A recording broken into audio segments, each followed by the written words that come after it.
नमस्कार दोस्तों, स्वागत है आप सभी का हमारे यूट्यूब चैनल जीटीएम क्लासेस में। दोस्तों आज की इस वीडियो में आपको हम मैथ का वीवीआई ऑब्जेक्टिव क्वेश्चन बताएंगे दोस्तों, जो आपके सेंटर परीक्षा 2021 के लिए ललन टॉप प्रश्न है। ठीक है, इसमें से दोस्तों बहुत सा प्रश्न आपके सेंटर परीक्षा में एकदम हूबहू लड़ेगा दोस्तों, ये मेरा 100% गारंटी है। इसलिए वीडियो को कंप्लीट देखें, आप एक भी प्रश्न को स्किप नहीं करें। सारे प्रश्न को दोस्तों आपको बेसिक को ध्यान रखते हुए शानदार तरीके से समझाऊंगा कि एक बार में आपका माइंड में फिट हो जाएगा। ठीक है, इस वीडियो से दोस्तों आपके सेंटर परीक्षा में क्वेश्चन 100% लड़ेगा, ये मैं आपसे वादा करता हूं। इसलिए वीडियो को आप कंप्लीट देखिएगा, एक भी प्रश्न को स्किप नहीं कीजिएगा। ठीक है, तो आइए हम जल्दी से वीडियो को स्टार्ट करते हैं। देखिए पहला प्रश्न, रैखिक बहुपद के शून्यकों की संख्या होती है। ऑप्शन ए में लिखा हुआ 1, बी में लिखा हुआ 2, सी में लिखा हुआ 3 और डी में लिखा है इनमें से कोई नहीं। तो दोस्तों ये प्रश्न में आपको यहाँ से बताना है कि रैखिक बहुपद के शून्यकों की संख्या होती है तो 1 होती है। ठीक है, ऑप्शन नंबर दोस्तों यहाँ पे ए जो होगा हमारा बिल्कुल राइट आंसर हो जाएगा। ठीक है, और दोस्तों जब आपसे पूछ दे कि द्विघात बहुपद के शून्यकों की संख्या होती है तो 2 होती है। ठीक है, और त्रिघात बहुपदों की दोस्तों शून्यकों की संख्या कितनी होती है तो 3 होती है। ये भी आपको साथ में याद रखना। ठीक है, आइए अगला प्रश्न हम देख लेते हैं। दूसरा नंबर, वृत्त की सबसे बड़ी जीवा होती है। ऑप्शन ए में लिखा है चाप, बी में लिखा है कर्णचाप, और सी में लिखा है व्यास, और डी में लिखा है इनमें से कोई नहीं। तो आपको बताना है दोस्तों ये प्रश्न है कि वृत्त की सबसे बड़ी जीवा होती है तो व्यास होती है। ठीक है, आपको इसको याद रखना है। ऑप्शन नंबर सी जो होगा हमारा बिल्कुल राइट आंसर हो जाएगा। ठीक है, आइए नेक्स्ट प्रश्न हम देख लेते हैं। तीसरा नंबर, पाई एक संख्या है। दोस्तों ये प्रश्न आपको बताना है कि पाई एक संख्या है तो पाई दोस्तों एक अपरिमेय संख्या है। ठीक है, आपको इसको याद रखना है।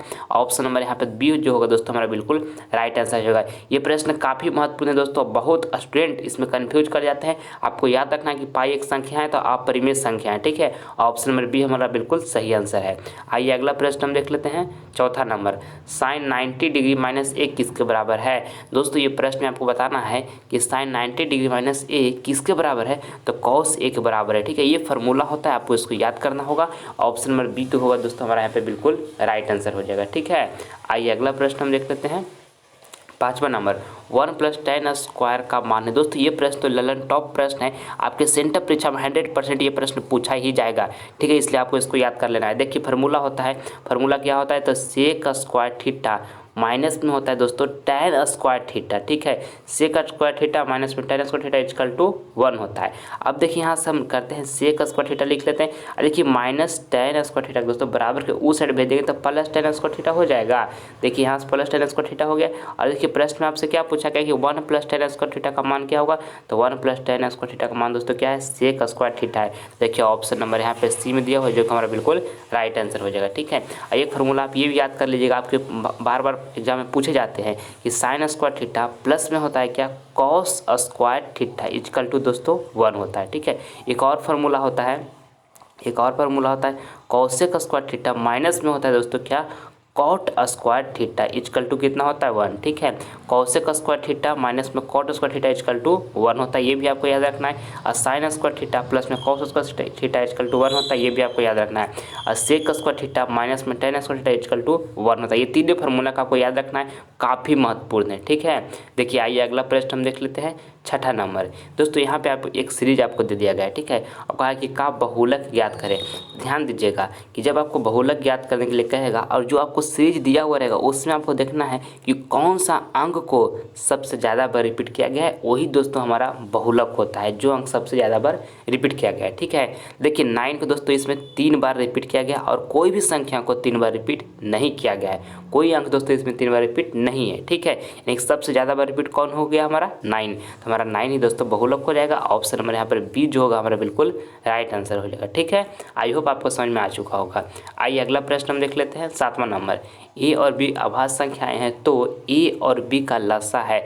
दोस्तों यहाँ पे आपको बताना है कि ए और बी अभाज्य संख्याएं हैं तो ए और बी का लसा होगा, तो ए और बी दोस्तों अभाज्य संख्या है तो इसका लसा निकालेगा तो क्या हो जाएगा ए भी हो जाएगा, दोनों को गुना करेंगे तो ए भी होगा ना। तो ऑप्शन नंबर सी जो होगा हमारा बिल्कुल राइट आंसर हो जाएगा। जैसे देखिए मान लीजिए 2 और 3 ये 2 अभाज्य संख्याएं हैं। ठीक है, और कहेगा इसका लसा निकालिए, तो लसा निकालने के लिए क्या कीजिएगा 2 × 3 कीजिएगा तो कितना हो जाएगा 2 × 3 = 6। उसी तरह से दोस्तों यहाँ पर ए और बी अभाज्य संख्याएं था। ठीक है, तो ए और बी का अभाज्य संख्याएं हैं और कहा ए बी का लसा निकालेगा, तो ए और बी का गुना करेगा तो क्या हो जाएगा ए बी हो जाएगा। तो ऑप्शन नंबर सी यहाँ पर हमारा बिल्कुल करेक्ट आंसर हो गया। ठीक है, आइए अगला प्रश्न हम देख लेते हैं। 8 नंबर, साइन 63 डिग्री बाई में कॉस 27 डिग्री इक्वल टू भाट। ठीक है, इसको समझिएगा, काफ़ी महत्वपूर्ण प्रश्न है। ऐसा प्रश्न आपको सेंटर परीक्षा में पूछा जाएगा। देखिए यहाँ पे लिखा हुआ है साइन 63 डिग्री, ठीक है, और बाई में क्या लिखा हुआ है कॉस 27 डिग्री। तो क्या दोस्तों हम कॉस 27 डिग्री को इस तरह से लिख सकते हैं 90 माइनस दोस्तों 63, क्योंकि 90 माइनस 63 कीजिएगा तो आपको 27 डिग्री आ जाएगा। तो इस तरह से हम लिख सकते हैं, कोई दिक्कत। और यहाँ पर हम लिख लेंगे साइन 63 डिग्री था तो साइन 63 डिग्री लिख लिए, और कॉस 90 माइनस थीटा दोस्तों क्या होता है साइन थीटा होता है, और थीटा के ऊपर यहाँ पर कितना है 63 डिग्री है ना, तो यहाँ पे हम 63 डिग्री लिख देंगे, कोई दिक्कत। और साइन 63 दोनों कट जाएगा तो कितना बचेगा 1। तो इसका राइट आंसर जो होगा दोस्तों ऑप्शन नंबर बी हो जाएगा। ठीक है, आई होप आपको समझ में आ चुका होगा।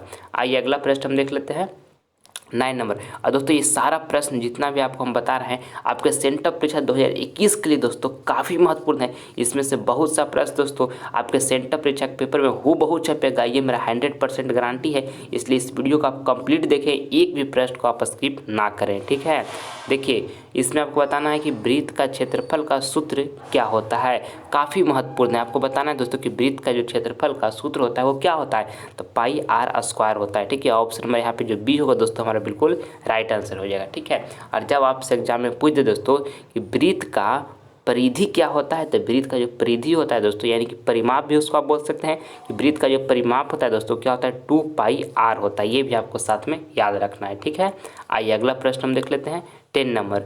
निम्न में से मूल बिंदु के नियामक कौन है। ये भी प्रश्न काफ़ी महत्वपूर्ण है दोस्तों आपके सेंटर परीक्षा के लिए। ऑप्शन ए में लिखा है 1,1, बी में लिखा है 0,0, सी में लिखा है -1,1 और बी डी में लिखा है इनमें से कोई नहीं। तो आपको ये प्रश्न बताना है दोस्तों कि निम्न में से मूल बिंदु के नियामक कौन है, तो मूल बिंदु के नियामक 0,0 होता है। ठीक है, ऑप्शन नंबर यहाँ पे बी जो होगा हमारा बिल्कुल राइट आंसर हो जाएगा।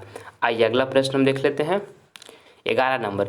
वृत्त पर कितनी स्पर्श रेखा खींची जा सकती है। दोस्तों ये प्रश्न तो आपके सेंटर परीक्षा के लिए काफ़ी महत्वपूर्ण है। ये बार बार प्रश्न दोस्तों पूछे जाते हैं। ठीक है, आपके बोर्ड एग्जाम में भी ये प्रश्न बहुत बार रिपीट किया गया है। देखिए समझिएगा, पहले हम एक चमचमाता हुआ वृत्त आपके सामने बना लेते हैं। ये वृत्त बन गया।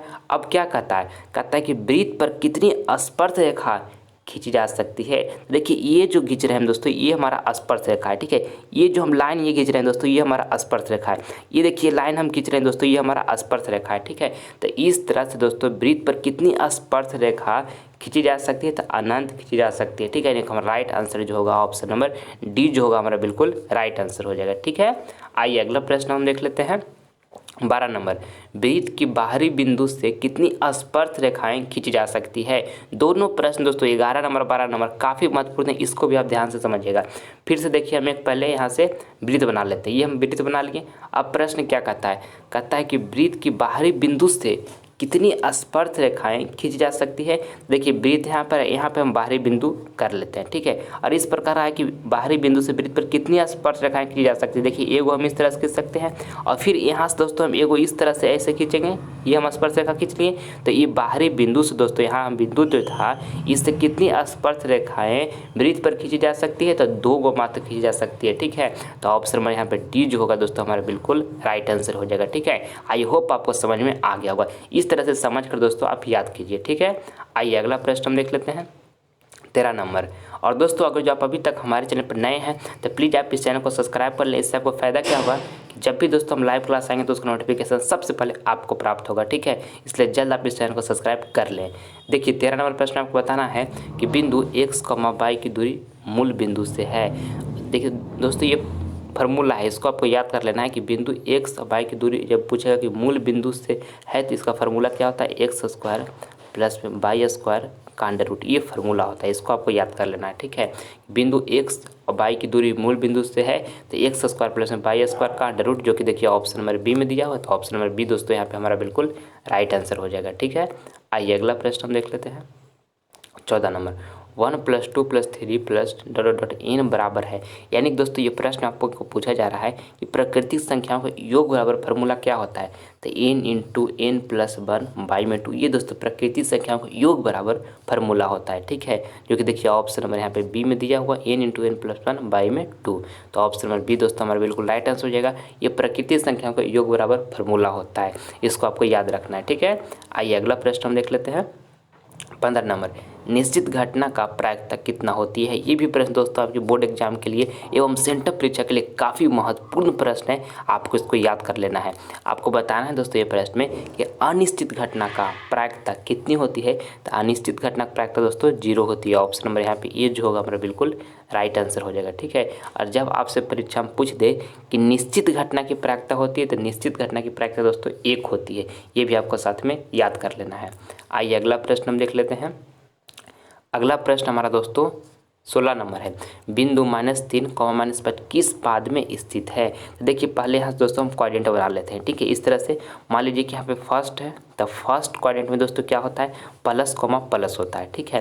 और सेकेंड क्वाड्रेंट में क्या होता है दोस्तों, सेकेंड माइनस कॉमा प्लस होता है, ठीक है। और यहाँ देखिए थर्ड क्वाड्रेंट में दोस्तों थर्ड में क्या होता है, तो माइनस कॉमा माइनस होता है। और देखिए फोर्थ क्वाड्रेंट में दोस्तों क्या होता है, तो प्लस कॉमा माइनस होता है, ठीक है। ये आपको याद कर लेना है, आपको सेंटर परीक्षा में प्रश्न पूछे जाएंगे। और देखिए क्या कहा है, -3, -5 किस पाद में स्थित है, तो कौन थर्ड में होगा, यानी कि दोस्तों दोनों आगे हम साइन क्या माइनस माइनस है ना, 3 के आगे भी माइनस है, 5 के आगे भी माइनस है, तो थर्ड में जाएगा, यानी कि तृतीय पाद होगा। ऑप्शन नंबर यहाँ पे सी जो होगा हमारा बिल्कुल राइट आंसर हो जाएगा, ठीक है। आइए अगला प्रश्न हम देख लेते हैं। 17 नंबर, वृत्त के केंद्र पर बना कोण होगा। ये भी प्रश्न दोस्तों आपके सेंटर परीक्षा के लिए काफ़ी महत्वपूर्ण है। दोस्तों ये वृत्त है दोस्तों, और आपको कह रहा है कि वृत्त के केंद्र पर बना कोण कितना डिग्री का होता है, तो 360 डिग्री होगा वृत्त के केंद्र पर बना कोण। ऑप्शन नंबर यहाँ पे जो डी होगा हमारा बिल्कुल राइट आंसर हो जाएगा, ठीक है। आइए अगला प्रश्न हम देख लेते हैं। 18 नंबर, किसी घटना की प्रायिकता का अधिकतम मान है। दोस्तों ये प्रश्न आपको बताना है कि किसी घटना का प्रायिकता का अधिकतम मान है। तो देखिए ध्यान रखिएगा कि प्रोबेबिलिटी ऑफ इवेंट जो होता है दोस्तों, प्रोबेबिलिटी ऑफ इवेंट जो होता है वो 0 से बड़ा या 0 के बराबर होता है, और 1 से छोटा या तो 1 के बराबर होता है। ये आपको याद रखना है। प्रोबेबिलिटी ऑफ इवेंट जो होता है दोस्तों क्या 0 से बड़ा होता है या 0 के बराबर होता है, और 1 से छोटा होता है या तो 1 के बराबर होता है। तो आपको यहाँ पर बताना है कि किसी घटना की प्रायिकता का अधिकतम मान है, तो अधिकतम मान दोस्तों 1 है, ठीक है। ऑप्शन नंबर यहाँ पे बी जो होगा दोस्तों हमारा बिल्कुल राइट आंसर हो जाएगा, ठीक है। आइए अगला प्रश्न हम देख लेते हैं। 19 नंबर, द्विघात बहुपद का व्यापक रूप क्या होता है। दोस्तों ये प्रश्न काफ़ी महत्वपूर्ण है आपके सेंटर परीक्षा के लिए। 100% ये प्रश्न दोस्तों आपके सेंटर परीक्षा में पूछा जाएगा। आपको बताना है कि द्विघात बहुपद का व्यापक रूप क्या होता है। याद रखिएगा कि ax² प्लस में bx प्लस थी, ये दोस्तों द्विघात बहुपद का व्यापक रूप होता है, ठीक है। ax² प्लस में bx प्लस थी, ये दोस्तों द्विघात बहुपद का व्यापक रूप है, ठीक है। आइए अगला प्रश्न हम देख लेते हैं। 20 नंबर, एक्स अक्ष को क्या कहते हैं। ऑप्शन ए में लिखा है भुज, बी में लिखा है कोटि, सी में लिखा है मूल बिंदु, और डी में लिखा है कोई नहीं। तो आपको ये प्रश्न बताना है दोस्तों कि एक्स अक्ष को क्या कहते हैं। तो एक्स अक्ष को भुज कहते हैं, ठीक है। ऑप्शन नंबर यहाँ पे ए जो होगा हमारा बिल्कुल राइट आंसर हो जाएगा, ठीक है। और दोस्तों वाई अक्ष को क्या कहते हैं, तो वाई अक्ष को कोटि कहते हैं, ये आपको ध्यान में रखना है। और दोस्तों मूल बिंदु का जो हमारा निर्देशांक होता है दोस्तों, जो नियामक होता है वो कितना होता है, 0,0 होता है। ये भी आपको साथ में याद रखना है कि मूल बिंदु का नियामक कितना होता है, तो 0,0 होता है, ठीक है। आइए अगला प्रश्न हम देख लेते हैं दोस्तों। अगला प्रश्न जो है आपका HW का प्रश्न है, ठीक है। ये आपको होमवर्क में दिया जा रहा है। इसका जवाब आप सारे स्टूडेंट लोग कमेंट बॉक्स में दीजिएगा, जो ऑप्शन आपको बिल्कुल सही लगेगा। देखिए आपको बताना है कि किसी निश्चित घटना का प्रायिकता निम्न में से कौन होगी। ऑप्शन ए में लिखा है 4, बी में लिखा है 0, और सी में लिखा है -1, और डी में लिखा है 1। तो जो ऑप्शन इसमें आपको सही लगेगा उसका जवाब आप हमारे कमेंट बॉक्स में जरूर दीजिएगा। आपका कमेंट का हम रिप्लाई जरूर देंगे, ठीक है। मैं उम्मीद करता हूं दोस्तों कि वीडियो आपको पसंद आया होगा, तो प्लीज़ आपसे लाइक करें, अपने दोस्तों में शेयर करें, और आप हमारे चैनल पर नए हैं तो आपसे प्लीज़ सब्सक्राइब कर ले। इससे आपको फायदा क्या होगा कि आने वाले वीडियो की जो नोटिफिकेशन होगा सबसे पहले आपको मिलेगा। मिलते हैं दोस्तों आपसे अगले वीडियो में, तब तक के लिए जय हिंद, जय भारत।